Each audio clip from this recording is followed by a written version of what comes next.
Log on, tune in, find out. Another good idea from Cambridge.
See your little blinker going.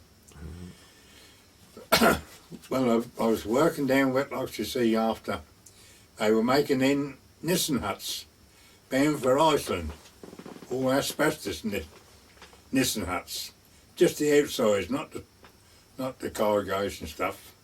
We made the ends, and then I was waiting for me calling up papers really, so to get my hand in I joined Dartford Home Guard. Thought, well, I can learn how to use a rifle and do a little squad drill before I get called up. And eventually my papers come. They say I got to go for a medical. What branch of the armed forces did I want to go in? And my father was in the Navy in the First World War, and I had an old uncle who was in the Navy also in the First World War. He'd actually joined up before 1914. He was out in Malta in 1910 and 1912. Then he went to Australia and that sort of thing. So I put in to go in the Navy. I eventually had my papers come to go for a medical at Ipswich. So I think it was one Saturday I had to go. Got the Eldon with a bloke from Little Eldon being on the station. He was going as well, a bloke named Johnny Hart. We got to Halster station. There was another one I knew, Dick Bright. He was Eddie's girlfriend. He was going to Ipswich for a medical. So we all three went, found our way to the medical centre, and we all passed A1. And when we finished, I ushered us into a room, and a Chief Petty Officer come in and took a few more particulars from us. And then a Royal Marine Sergeant come in, I always remember it. He said, do any of you here play a musical instrument? And I thought, well, I played the piano because I had piano lessons. I thought, I'm going to keep quiet. My father said, don't volunteer for anything, boy. So I kept quiet. Come on, he said, surely, I mean, there must have been 30 or 40 of us. Surely one of you can play a musical instrument. Up went Johnny Hart's hand from North End. Ah, well done, sir, he said. What instrument do you play? Johnny said, a mouth organ. He said, I don't think a Royal Marines band, he said, got any vacancies for mouth organ players. We all, the rest of us all laughed like hell. Anyhow, after that, we had to wait about 6 weeks before we got a calling up papers.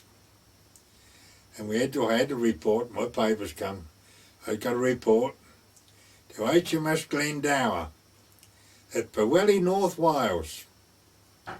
The hell is Pwllheli, North Wales? Got the map out, found it. Looked miles away. Well, it was miles away. Got to be there on May the 19th, 1942. Well, I went down to the Eltham station, saw station master, and he said he worked it out. He said, there's no way you can get to North Wales in one day from Eltham. He said, your first train we ever in is 8 o'clock in the morning. He said, you can't possibly get to London, cross London to Paddington and then catch a train to Pwllheli. So I got an aunt and uncle live in London. My mother got in touch with them and they said, yeah, you can spend the night with us here. They lived in Crofton Park near Lewisham, south east London. So I caught an afternoon train from Eltham the day before, made my way across London to their place, and then old Uncle George drove me to Paddington Station the next morning. There was about, I suppose, 20 or 30 young fellas on the platform. We was all going to Pwllheli. And I remember we had to change at a place called Rewabon. That's the first time I'd ever seen a mountain. And I've looked times on the map for Rewabon. I could never find it, what county that was in or where, anyhow. We eventually got to a little station, they called it Penny Chain Halt. We had to get off there. And there was a petty officer there to meet us. Nice old boy he was. He'd been in the First World War and they'd called him up sort of as a reservist. He said, now I know you blokes have had a long journey. He said, but try and fall in threes and try and look a bit smart as we march to the camp. He said, I'll show you to you. We was all in up to Butler's holiday camp. We didn't realise that. Had a great Butler's holiday camp. You're going in so many in a chalet each. He said, then you can have a wash and brush up. And he said, you come and have your supper in the mess deck. So we, half a dozen went in one hut, half a dozen in another chalet and so on. We found the toilet block and had a wash and brush up, and then we went and had, I don't know what we had to eat, but anyhow we had something hot. And then we went to bed, we was all knocked up. And the next morning they split us up in gangs of about 30 in a class with a chief petty officer, an old retired boy. We had an old Cornish chief petty officer look after, a Cornishman. And he done squad drill to start with, and then they kitted you out with your uniform, one thing and another, and then you had to go another day in front of a doctor and have vaccinations, another day in front of a dentist, they would look at your teeth. One old boy said, if you ain't going to stop your teeth, he said, if you have anything wrong with your teeth, I said, I don't think so. He said, cool, he said, that there bloody bloke, he said, he stopped one of mine, he hit a nerve. He said, Christ, he said, I thought it was going to kill me. He said, I know what I should do in future. I said, what? He said, I shall holler before he get too deep. So when he looked in mine, he said, you want one? One there won't stop, and he said, I'll do it straight away. So I sat in the chair and he's a drilling away, and I thought, I reckon he's gone far enough. All of a sudden I give a yell and jumped. Oh, he said, I thought I'd gone far enough. And he stopped it, and I had that for years after that. Anyhow, we used to parade every morning at 9 o'clock in front of the captain. I mean, there was about 7,000 of them there. Hell of a place. And the Royal Marine Band would be there. I start off with the national anthem, and then I'd have a hymn of some description, and then the captain would read, I don't know, I reckon that was the collect for the week, or the collect for the day, and then a few prayers, and then we would sing a couple of verses of Jerusalem, the band accompanying us, and then we'd have the first, the second, and last verse of Eternal Father, strong to save, every morning. We'd done that for 3 months. And we then had 6 weeks seamanship training, and we had to sit exams at the end of the 6 weeks, and they sent us home for a weekend leave after 6 weeks. Well, that was a job even then to get from Pwllheli back to Yeldham in a day. We managed it somehow. I think we left Pwllheli about 7 o'clock in the morning, and then changed at Bangor somewhere and various other places. Anyhow, I got to Yeldham a Friday night. I haven't got back to Pwllheli. We then had to wait a few days before we got drafted. We'd all got to be sent to various ports to go in the pool and wait for a ship. And the draft notices went up about the Thursday, so we were all scanning the notice boards to see where we got to be sent. I got my name down with 2 others, excuse me, to go to Falmouth, right down in Cornwall. Some were going to North, excuse me, some were going to North Shields, some Liverpool, all over the place. So anyhow, we eventually got on a train at Pwllheli to go to Falmouth, and we got as far as Plymouth and we couldn't get no further that night. So we had to sling our hammers, first time we'd ever slung hammers because we'd slept on bunks. Had to sling hammers in the naval depot at Plymouth, I think that was called HMS Drake, and then catch the next train, early train in the morning to Falmouth, where we were met at the station, taken to a hotel along the seafront that the Navy had commandeered, and there was about 30 sailors in there, all waiting for ships, and some of them had been there 3 weeks to a month. So we thought, us 3, we thought, well, we shan't get a ship yet. Anyhow, we joined the joining routine, and we got talking to the other blokes what was waiting for a ship when we had lunchtime, and apparently there were 2 big troop ships in port. They were Dutch liners, but they'd been converted to troop ships. One was called a New Zealand and one was called a New Holland. And everybody knew, well, it appeared to us that nearly everybody had volunteered to go on these troop ships. And they said, you want to put your name down to go on there? They want at least 30 gunners on there. So I thought, I don't know, my father told me not to volunteer for anything. So I said, I'm not volunteering, and a couple of 3 more, I said, we're not. Well, we'd only been there about a week. We got sent for to the regulating office, and the petty officer said, I've got a ship for you 3. When he said, you've got to get your kit ready this afternoon at 4 o'clock outside the front main door, and you'll be taken to your ship. We said, what is it? He said, I can't tell you that. And he said, you shouldn't ask. So we was all ready at 4 o'clock. They picked us up. There was a Londoner who was driver of this little pickup truck. And he took us down. We went by the troop ships. And we finally pulled up on the quay, and a mast was sticking over the top. And we looked down, and there was this little 300-ton coaster. There were 3 gunners on there waiting to come to be taken off. And we 3 ready to take their place. They slung their kit bags up and we slung ours down. And when they come up, we said, what's she like? They said, she's a bugger, she rolls like hell, they said. You'll be all right. And the lorry driver, this London, he said, you poor bastards, he said. Anyhow, we got them, and the cook, come steward, was an old fella. An old boy named of Jim. He welcomed us, he showed us our cabin. He had a word with us and one thing and another. And when we we'd unpacked our things, we had a little wardrobe each. We each chose which bunk we was going to sleep on. Smithy, there was a bloke named Smith, he was senior rating to us other two. So we had the first choice, he had the bunk on his own. Us other two had one top of the bottom. Bacon from Portland wanted to go up the one on top, and I said, oh well, I'll have the one at the bottom. Well, Jim said, you won't get the tea, he said, because the others have had your tea. Well, we were getting hungry about 6 o'clock. I said, I'm starving. Smithy said, so am I. He came from Workington. This Smith. I said, let's go ashore and get some fish and chips. He said, all right. So Baker, the other gunner from Portland, he said, I'm not coming, bring me some back.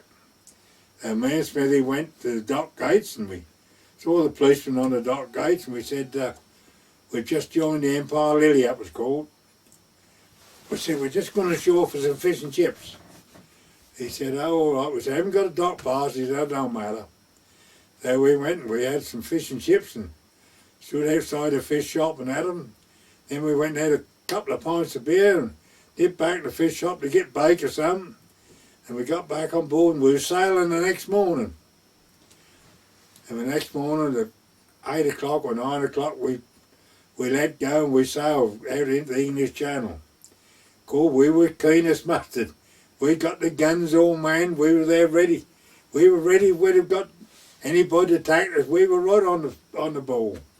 But apparently we were only going 30 miles along the coast to a little Cornish port called Par. And we got to Par before lunch, well, about 12 o'clock time. Tied up in Par, and that was all, the quay was all covered with white dust. And we found that was China clay dust. We were going to load up on the Monday with 300 tonne of China clay. So in the afternoon I went ashore to post a letter, and I saw that they'd got a harvest festival in the village church on the Sunday. So I came back and I said, it's a nice little pub outside the church, outside the dock gates. I said, and the church got a harvest festival on Sunday. I said, I'm going to harvest festival. So they said, well, you go, we'll see you in the pub at lunchtime afterwards.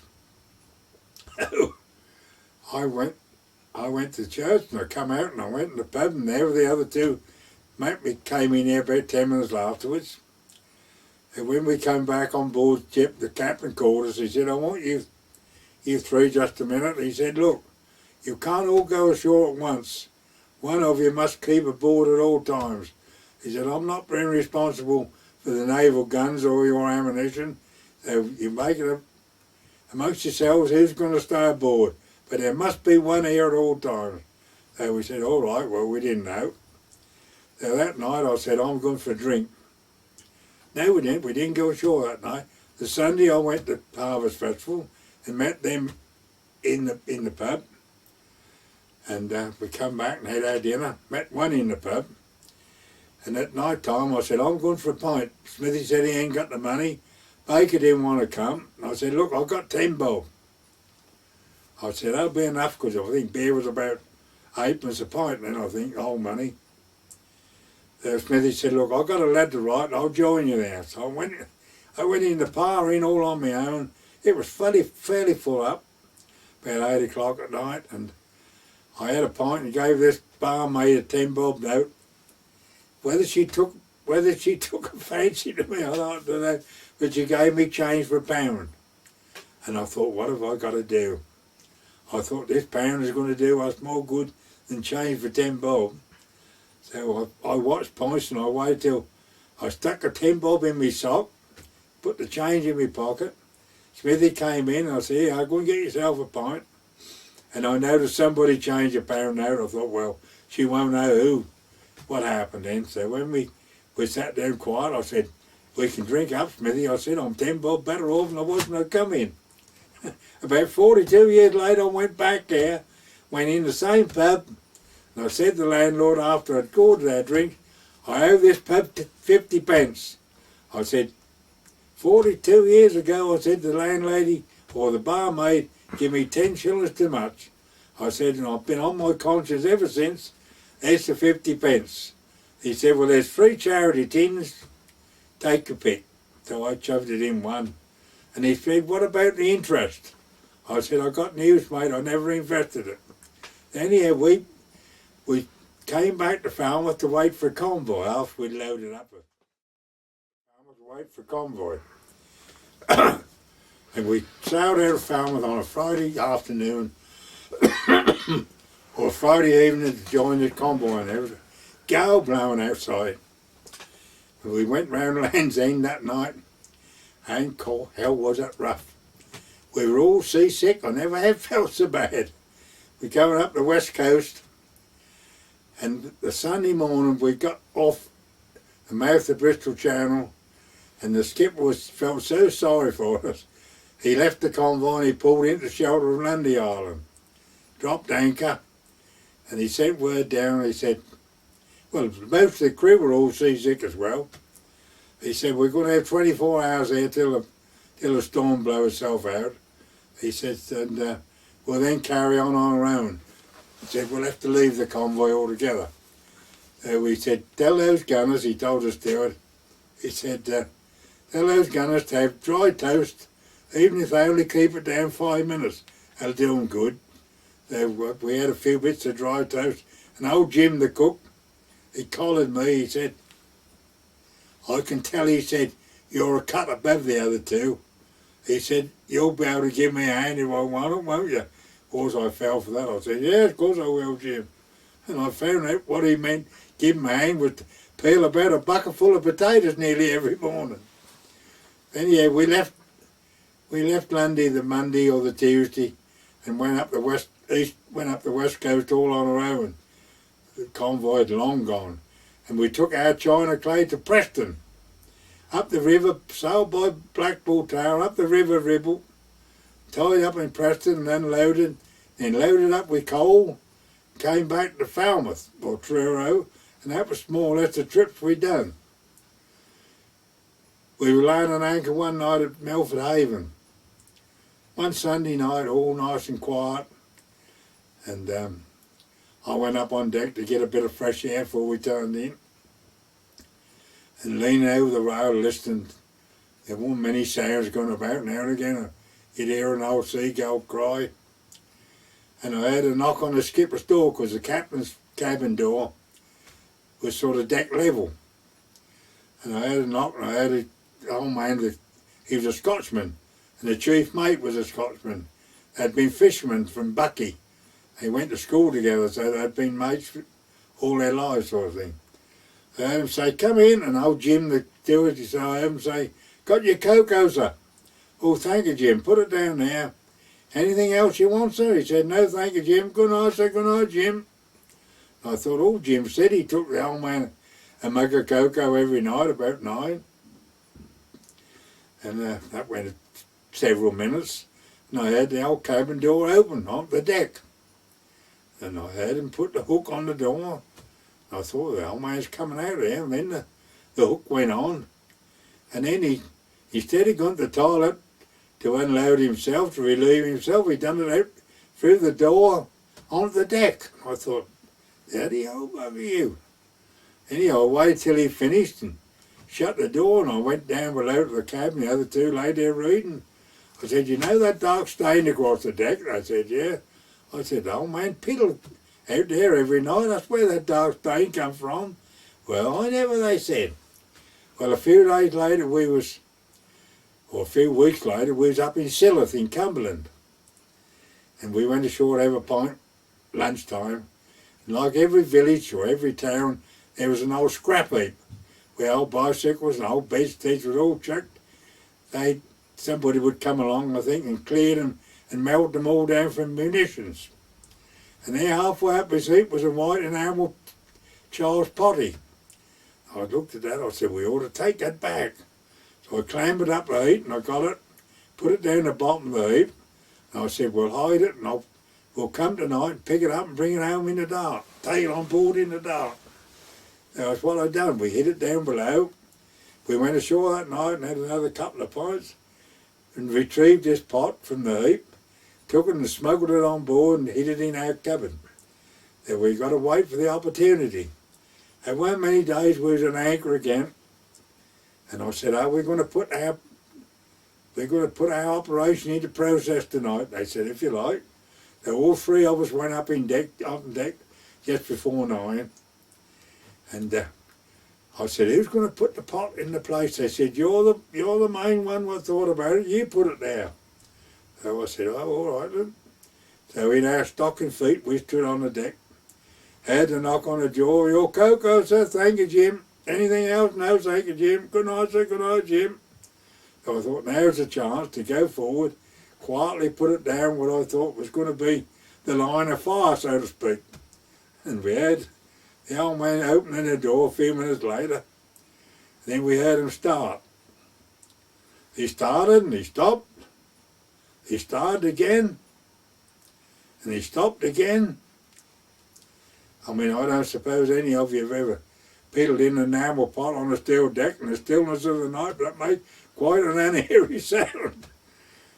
He put the light on in his cabin, he flung the door open. He came out and he could see this pot. We realised, we were standing back half watching him in the dark. We realised that in his young days he'd been a footballer, because he sent his left foot into that pot. It cleared the rail out into the sea, contents and all. When he shut the door, we scurried back to our cabin, got on our bunks, pulled the blankets overhead and made out we were asleep. But we kept listening for his footsteps and they never came. And so I thought, he's all right, he won't come down now. And he never did say a word about him, never did. Till we had Christmas. And we decided, well, we couldn't get home for Christmas. We was only going to be 2 days up the ship canal, Manchester. And Baker had got an aunt in Oldham. He went home for Christmas Day. Us other two, we stayed on board with a second engineer. He got to go to Scotland. He didn't bother. He said, I'll get a nice bit of pork and I'll cook your lads Christmas lunch. You go and have a couple of pints, come back at 2 o'clock or 2:30. He said, we'll have a nice bit of roast pork. So we did, crackling and all, very lovely. So then, when we got the New Year, we got down to Falmouth or Truro, and I said, I don't know, I've been 4 months now on board here. I said, I think I'm going to put in for leave. And Smithy and the other two, they said, yeah, I think we will and well. So we went to Falmouth and we went to the naval office and said we'd like leave. And they said, well, you've got to have a letter from your skipper recommending you for leave. Petty officer said, so where? He said, will there be any trouble to get it? I said, no, I don't think so. And we went back on bus to Truro and they said, you go and see him, Ruggles, you're better at it than what we are. So I knocked his cabin door and come in here, hello Ruggles, what can I do for you? I said, we decided, sir, I said, we'd been 4 months without any leave, we'd like to have a week's leave. If you've no objection. He said, no, not at all. I said, well, apparently we've got to have a letter from you recommending that we have leave. He said, oh, it won't be any trouble. He said, come back in a couple of hours' time and I'll have the letter for you. I said, all right, so thank you very much. So I went back to our cabin. They said, I bet he ain't going to write one. I said, he is. I said, I bet he write us a good reference. I said, he'll be only too pleased to get rid of us three. So eventually I went and tapped his cabin door. Here you are, Ruggles. He said, here's your letter. I said, thank you, sir. I said, we'll take it to Falmouth tomorrow morning. So we went through the next morning and gave this letter to the petty officer, and he said, hang on, I'll just take it into the commander. He came back and he said, the commander want to see you three. I thought, oh God, I wonder what he's wrote in that letter. So we all was ushered into the commander's office, to their attention. He said, well lads, he said, I've had some lovely references from different skippers of ships. He said, but none to beat this one. He's wrote you a perfect reference, he said. And for that, he said, I'm going to give you an extra 3 days leave. He said, you have 10 days instead of a week. We said, thank you, sir. So he said, what do you want to do when you come back? Smith, he'd already been on a Russian convoy. He said he thought he'd like to go deep sea. Baker and me never made much answer. So I said, I think we'd all like to keep together if we could. I said, I wouldn't mind another spell on a coaster. So Baker said no, he wouldn't either. And he said, well, I'll see what I can do. Go and enjoy your leave. We said, thank you, sir.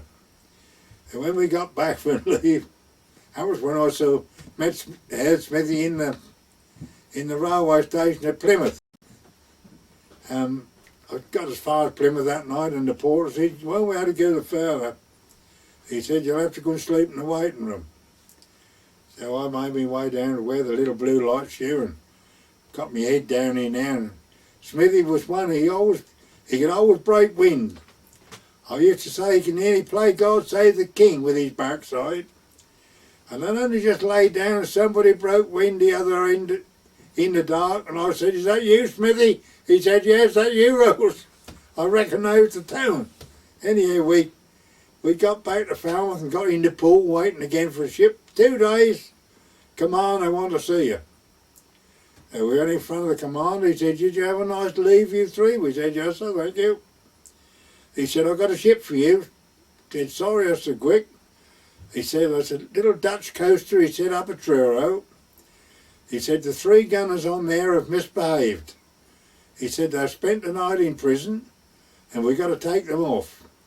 He said, now you 3, he said, with your reference, he said, I want you to show that Dutch skipper that not all Englishmen are like the other 3. He said, that Dutch skipper sailed this coaster over to England on his own when Holland got invaded. He said, with his chief mate, we fixed him up with a crew, we fixed him up with guns. He said, you 3 go and be ambassadors. We said, all right, sir. We got on the lorry and we went up to Truro and we joined it, and that was about the same size ship, and but a lovely little coaster, all clean as a new pin. The Dutchman, he could speak broken English after a fashion. The chief mate, he couldn't. He'd got a couple of ferrets on board. He'd brought his ferrets with him, chief mate had. And we hadn't been on there long, and he got me so I was feeding these ferrets. What the hell he chose me for? And then he had to go away and sit for a skipper certificate. He said, Ruggles, in his Holland, he said, broken English, you will look after my ferrets, won't you? I said, yeah, I'll look after them. So I used to look after his ferrets till we left the ship. We eventually we took some coal to Ireland, to Neary. And going up the river to Neary, the pilot, the skipper, the Dutch skipper asked the pilot, did he know if anybody wanted a job, deckhand? Oh, sir, he said, I know the very man.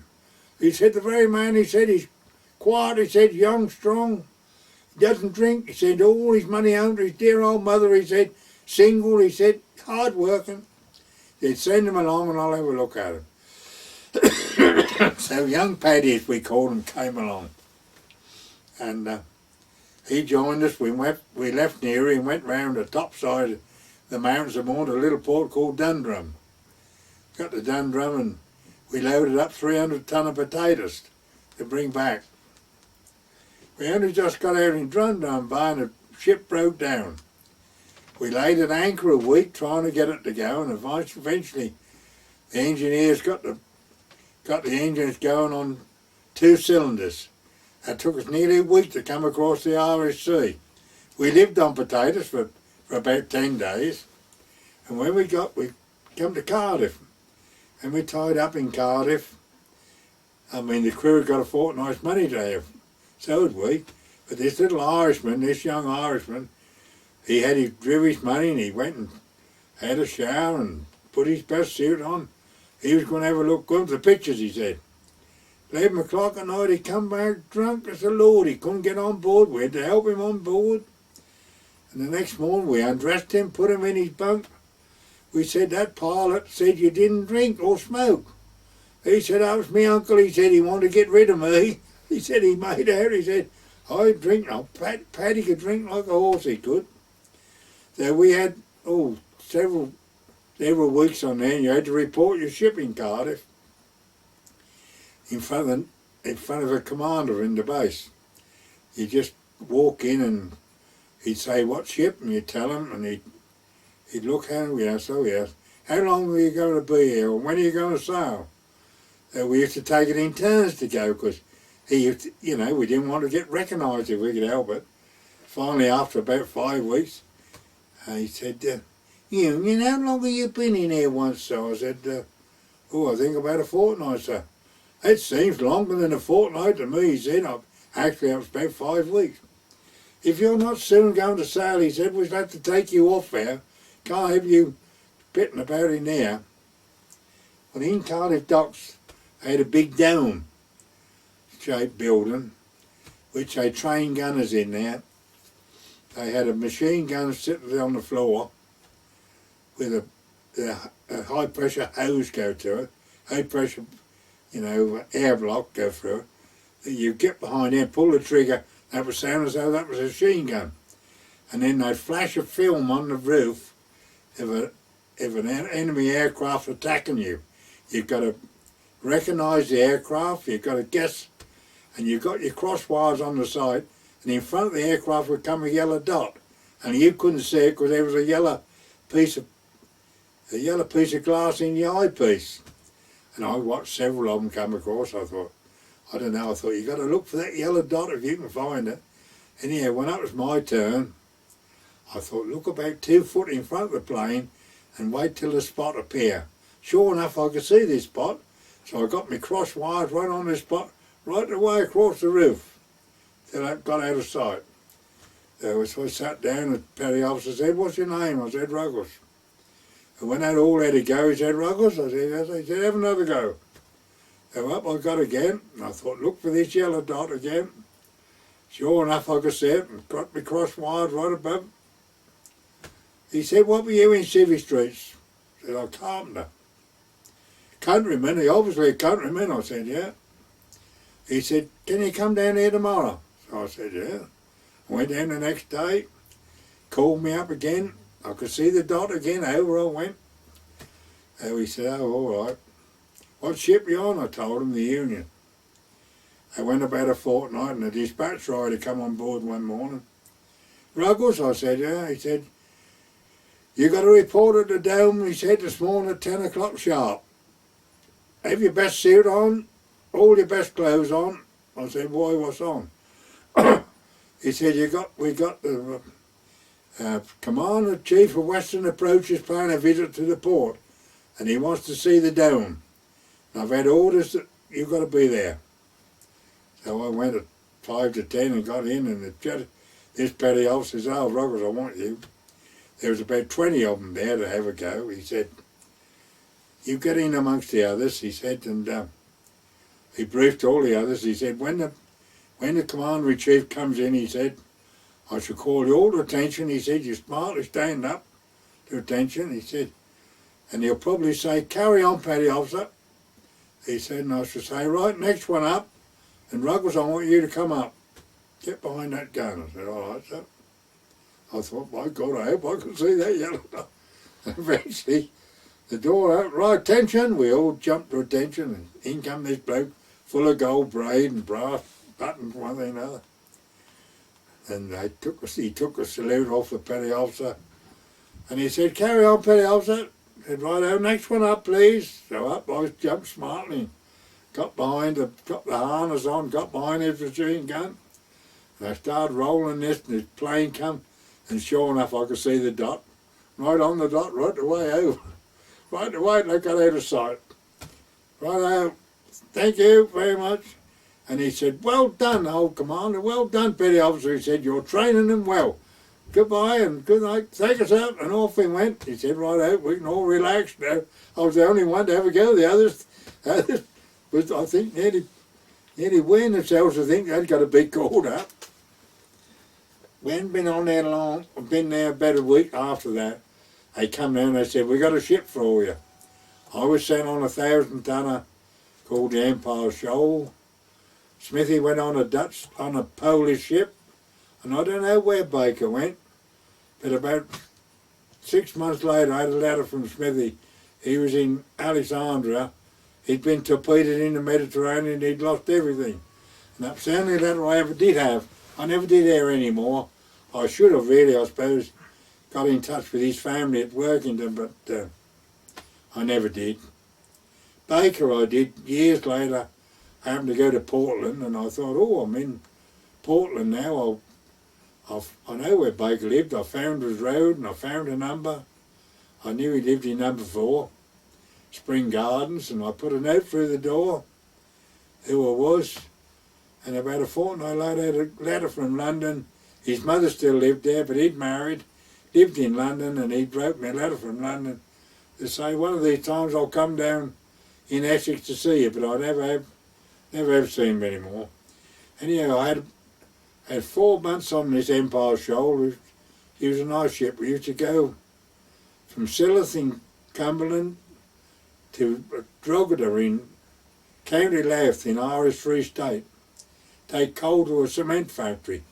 12 hours you could leave Silloth at high tide and catch the high tide in Drogheda. And it was getting summertime. Dolly was working up London at Cossus, and I knew she was having a week's holiday or fortnight's holiday in August, and I was due for leave. We came back to Port Talbot in South Wales. So I went and saw the skipper. I said, I think I'll put in for leave now. He was a North Walian. Nobody really liked him, but I got all right with him. He said, you're not going to leave me, are you, Dick? And I said, yeah, I'm on over. I said, my girlfriend having a fortnight's holiday. I said, I haven't had a leave for a long time. I said, I'll probably get a fortnight as well. He said, well, why don't you leave your kid aboard? He said, come back and join us. I said, well, I would if they let me. So I went to the naval office and told them I wanted leave. I said, this master of the boat want me back again. So they said, well, you'll have to take your kid off, and if he comes back in here when you come back, then you can join it. If not, you'll have to get a fresh ship. So I came home for a fortnight's leave and only been home 3 days. I had a telegram from him. They were sailing from Port Talbot to Southampton. They'd got to have another gunner to go through the English Channel. Was I coming back or not? So I telegrammed them back, no. They got another gunner then. So I never saw any of them anymore until nearly the end of the war. I happened to be on a Trinity houseboat at Yarmouth, and one day the Empire Shoal went sailing by Yarmouth by Scroby saying, oh, there's my old ship, going down to London. So once I got back to Port Talbot, we got sent in private digs in houses. Different ladies used to put us up. Knock on the door one night, 6 o'clock, Ruggles, I said, yeah. And the naval bloke stood there, petty officer stood there, he said, got a ship for you. I said, when? He said, now. Now? What, 6 o'clock at night? He said, yeah, dark. Get your kit, he said, we'll pick you up in an hour. So I said, all right. So I got all my kit ready. Picked me up in an hour, said, where are we off to? He said, Swansea. To join the ship. Got to Swansea about 7 or 8 on a 10,000 ton tanker. And no sooner got aboard and they let go, and we was at sea. Oh, that's quick. There was about 6 gunners on there, 6 or 7 gunners on there. Great big 10,000 ton tanker. They were going to make their way round to Canvey Island to bunker up. To load up with oil. To bunker up with oil. Before going to America. That's what the rumour was. And we went right up to Scotland, right through the Pentland Firth, and down the east coast to Canvey Island. Tied up in Canvey Island one Sunday morning, and the skipper said, if anybody want to go ashore for 24 hours, they can. So I thought, well, I can go up to London for the day. Well, far was it up to London? There was a couple of Londoners on there. So I thought I'd take Dolly's old uncle a couple of 100 woodbines and take her on some sugar that we'd saved. So I got my case all ready for the gangway to go ashore, and the customs stood on the quay. And one of these Londoners, one of the crew, shouted to the customs bloke, how many cigarettes can I take ashore? He said, how long are you going for? He said, 24 hours. Oh, you can only take 50, he said. Oh dear, he said, I got a couple 100 now. He said, you only take 50. I stood there, I thought, what a fool, I thought. Well, did he keep quiet? I'd got 200 in my case. I thought, oh well, I'm going to chance it. I thought, I would make out I'm a bit deaf. Anyhow, the companionway went ashore. We passed one another on the companionway and they never said a word. Got in the train, and this deckhand I said, I could have swore about you asking that customs bloke about, I said, I've got 200 fags in my case. He said, so have I. I said, I thought you were going to change them. He said, I only made out that. He said, if I hadn't said anything, I'd have searched us. He said, I never changed them. He said, I just made out I was going to. That week, we got back on the Monday, and we sailed back again and laid anchor up in Scotland in a big lock called Loch Ewe, E-W-E. And I suppose there was about 50 ships waiting in that lock, big lock. Didn't have to wait for tide or anything. I was deep enough to take everything. And eventually we set sail and we joined other ships in the Atlantic, and we finally set sail for New York, 90-ship convoy, 10 in long line and 9 deep, 45 tankers, all empty, all in the middle of the convoy. We went right up Iceland and Greenland. You could see the icy mountains of Greenland. I never had been so cold. The cold burnt your cheeks. There was icebergs. Anyhow, we finally got to America coast, Nova Scotia, Halifax, Nova Scotia. Some went into Halifax. The rest of us went down south. Some went into New York, or some. I think some carried on to an oil port in Texas, Galveston. I think some went down to Galveston. We had a fortnight in New York. 1 or 2 repairs was carried out. We had one of the gunners he'd been an officer in the Scots regiment. Gordon Highlanders he'd been in, but he got wounded in the knee at one of the raids, I think a Dieppe raid. They wanted to invalid him out of the army. And now he volunteered for the Maritime Regiment, because they asked for volunteers from the Royal Artillery to join what they called a Maritime Regiment. So we had soldiers as gunners with us as well. And his name was Fife. And Fife, he got tons of money. And being he'd been an officer in an Highland regiment, he could wear his kilt whenever he went ashore. I've held his kilt times when he twisted in it and buckled it. He never did wear a stitch underneath it. That was the honest truth. We'd walk up Broadway and the girls, they couldn't believe his kilt. They used to go and feed around the bottom, and Five, he kept laughing. He went in one shop and he saw some ties in the window he liked. Little square ties, all the way down. He bought 4 dozen of the damn things. Brought them all aboard, give us all one each. I never did know what happened to mine. I reckon somebody pinched it. Anyhow, we loaded up 10,000 ton and they split the convoy up coming back. 2 45s. Back we went up round to Greenland again, and I was foggy for about half the trip home. We finally got to Glasgow, and then one ship lost going or coming back. They gave us all an extra 3 days leave for that. Came home on 10 days leave, went back to Glasgow, and we got hand-picked, several of us. We got to go down to Southampton. We'd all been recommended we should sit for a leading seaman's promotion. Got to go to a place called Southampton, called HMS Safeguard. It was in a little village, well, it was in a part of outside Southampton, about 5 or 6 miles, called Totton, right in the New Forest. Great big house, great big sort of country house it had been before the war.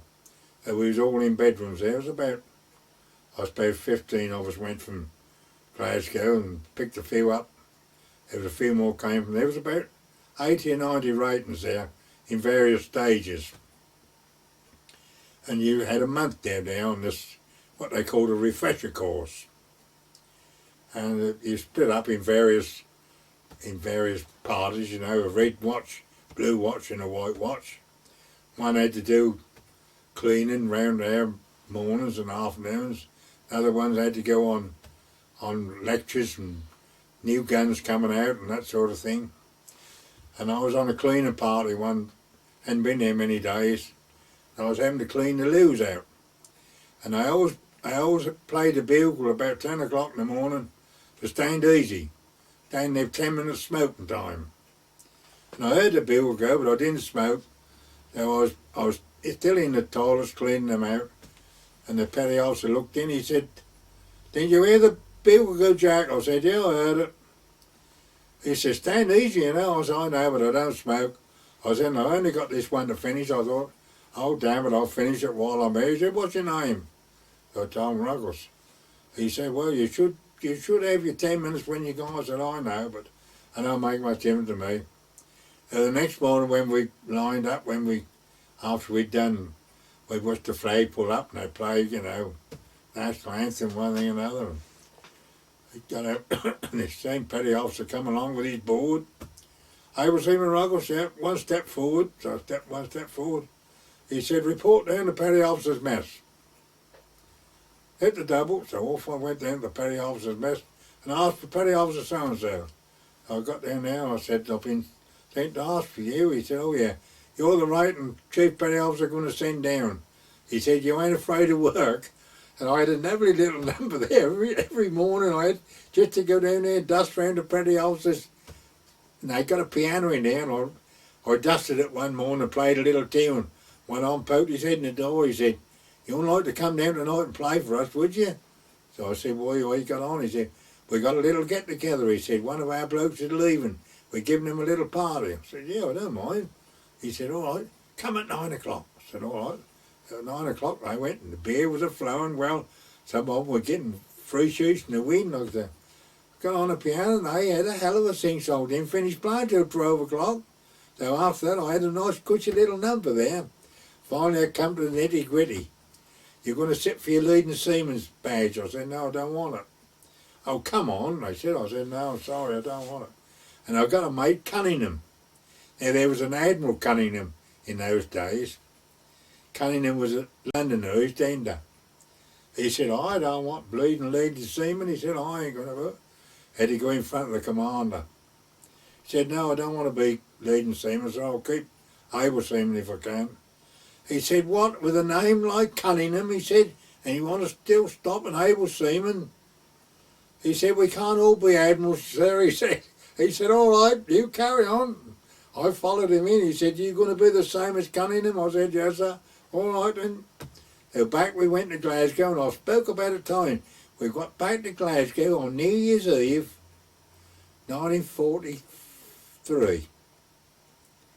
And there we thought there would be jollifications. There weren't a soul about. The place was deserted. We said, "Fancy coming into Scotland on New Year's Eve and nobody." This was about 1 in the morning. There wasn't a sign of no life. And we were sleeping on a ship tied up at Greenock. So we got back to the ship and got in our hammocks and one thing and another, and we hadn't been there about 2 days. We'd got a draft to go on. We got to join a troop ship called the Otranto, an Orient liner. We got kitted out with tropical kit. White shirts, white shorts, everything. We were off to India. So we sailed on the Otranto and we went down through the Straits of Gibraltar and through the Med, through the Red Sea and across to India. There was about 9,000 Air Force and Army, and there was about 100 of us naval blokes. We manned the guns going over. We got to go to Bombay.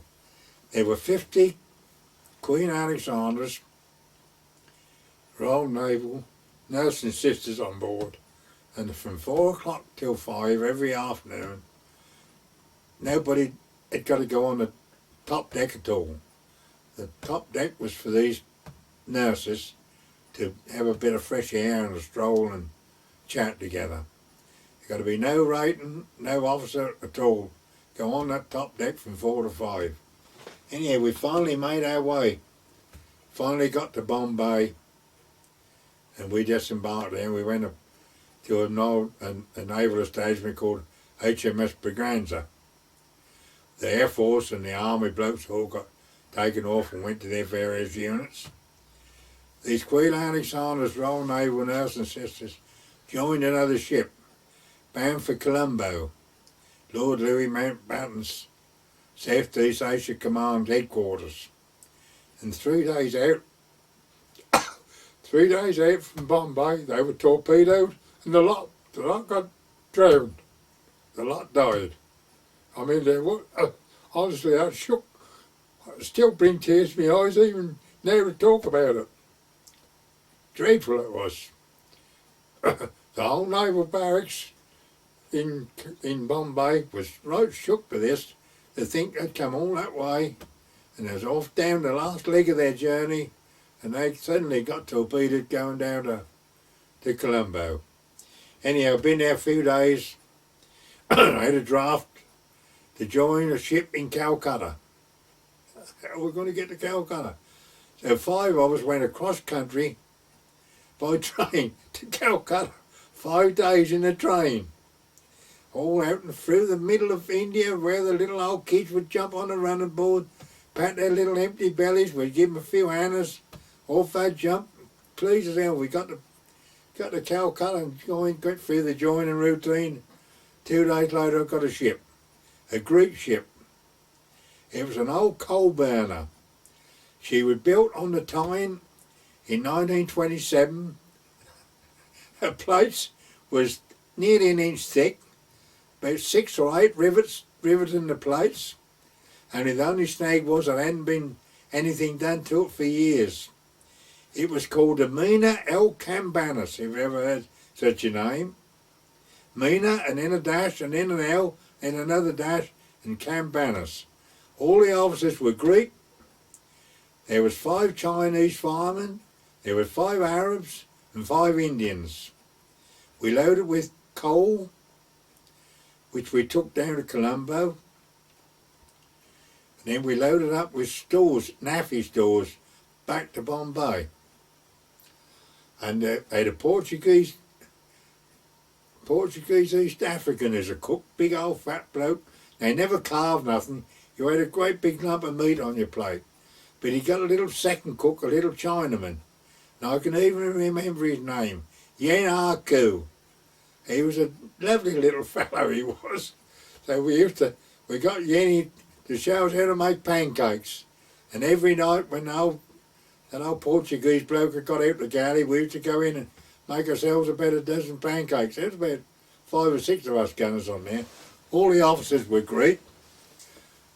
And she was coal-fired, she'd go in convoy.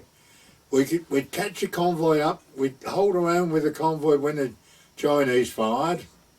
When the Arabs fired, we dropped a little bit behind, and when the Indians were firing, we dropped a long way behind. Then the Chinese would come on again, we'd catch the convoy up, going all the way down to Bay of Bengal and back up the Indian Ocean to Calcutta. And I worked very well on board there. I was passing a bit of blood, so I went to the doctor in Calcutta before we sailed. And he had a look, he said, "You got piles." "Eh, no bother," he said, "no trouble." He said, "Eat plenty of fruit and get yourself a bottle of liquid paraffin, take a spoonful every morning." So I did. I got round to a little port called Cochin and went to the doctor there. Same thing happened. Take some liquid paraffin, eat plenty of fruit. Got up to Bombay and went ashore in Bombay and went to the doctor in Braganza. He had a look, yeah, piles, he said, "Eat plenty of fruit." I thought, well, I'm a bugger. And I was losing weight. I was always 12 stone. And I knew I could see I was getting thinner. We went back down Colombo and I went to the headquarters of Mountbatten's headquarters in Colombo. A doctor there, the same thing happened. We then went round the end of Colombo and anchored in a big the naval base there called a port called Trincomalee. We was anchored there for about 10 days, waiting for a convoy to go up the Bay of Bengal back to Calcutta. And we got no radio in there, up on a shelf.